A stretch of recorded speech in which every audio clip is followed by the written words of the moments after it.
Hello, girls and boys. Welcome to Storytime Fun. I dedicate this next book to my grandchildren, Ethan, Denver, Summer, and Violet, who fill my heart with joy.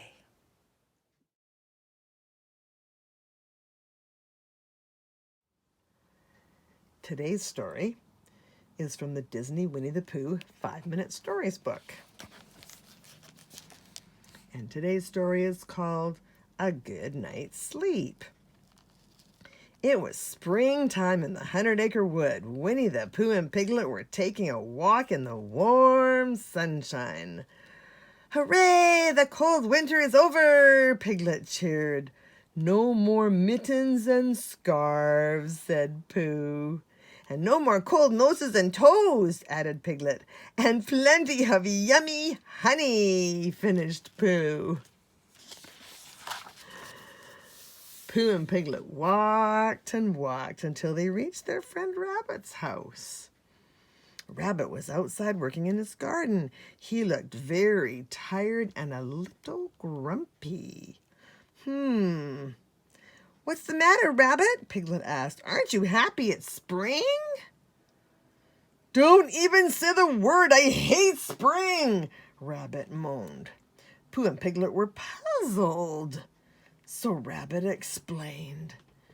You see that bird family up there? They sing before the sun even comes up, right outside my bedroom window. I can't get any sleep. Oh dear, said Piglet. We must do something. Pooh wasn't sure what to say to Rabbit. Perhaps it would help if you moved somewhere else. Rabbit jumped up with excitement. Oh, Pooh, what a great idea! I would love to move in with you.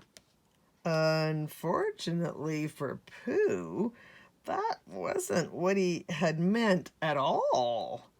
But now it looked like he would have an unexpected guest. So Pooh and Piglet helped to move a few of Rabbit's things to Pooh's house. As they were finishing up, the bird family flew away from Rabbit's tree. Look, said Pooh, the birds are flying away. They'll be back soon, singing as usual, Rabbit told him.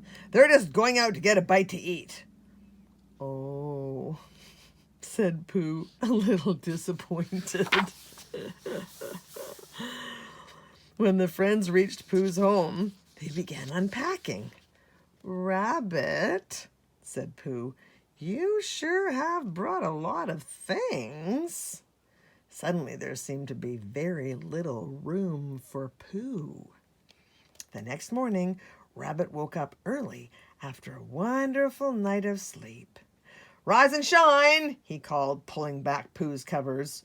Pooh immediately pulled them back up again. He was still sleepy. Pooh, it's time to get up, scolded Rabbit. The vegetables aren't going to plant themselves. Once Pooh had finally gotten out of bed, they walked to Rabbit's house, Rabbit to get his vegetable garden. Together, they planted seeds in neat little rows. Perhaps bears aren't meant for such hard work, thought Pooh, but at least he could enjoy the cheerful songs of the bird family who sang all day long. Pooh rather liked their music. Later, Piglet arrived. I was just over at your house, Pooh, said Piglet, but you weren't home.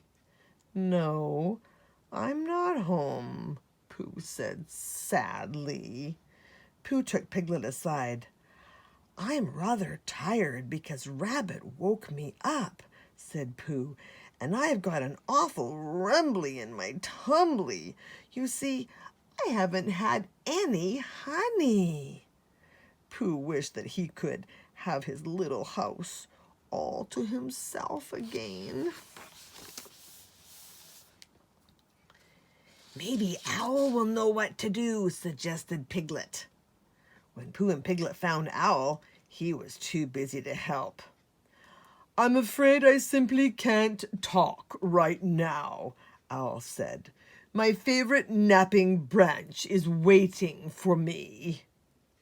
Owl flew up to an old oak tree, but a little sparrow was sitting right in Owl's favorite spot.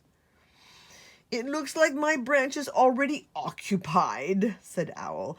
I guess I'll just have to find another one.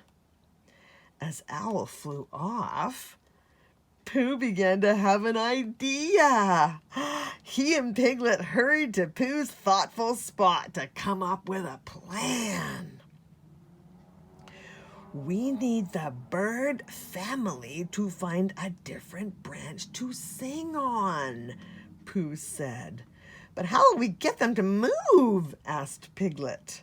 Pooh sat for a bit. Think, think, think, he said as he patted his head. Finally, all his thinking turned into a real plan. When the birds fly off at night to look for food, we will take their spot, said Pooh. Then they will have to find another favorite branch.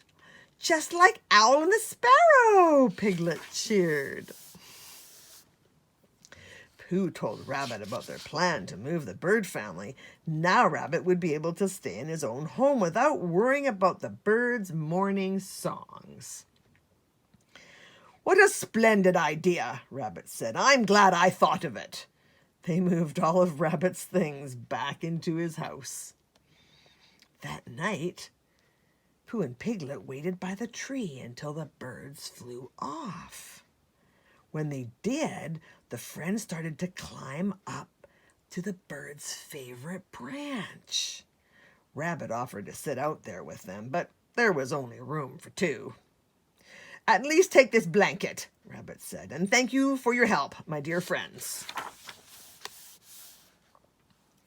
So Pooh and Piglet waited, and they waited, and they waited, and waited. And they tried their best to stay awake, but the blanket was awfully warm and comfortable. Soon the friends were fast asleep. The next morning, Pooh and Piglet woke up to the sound of singing birds. Look, Pooh said, pointing to the sky. The bird family swooped down toward their favorite branch, but when they saw that there wasn't any room on their branch, they flew in a different direction. Hooray, said Piglet. The plan worked. The pair checked to see if Rabbit was asleep.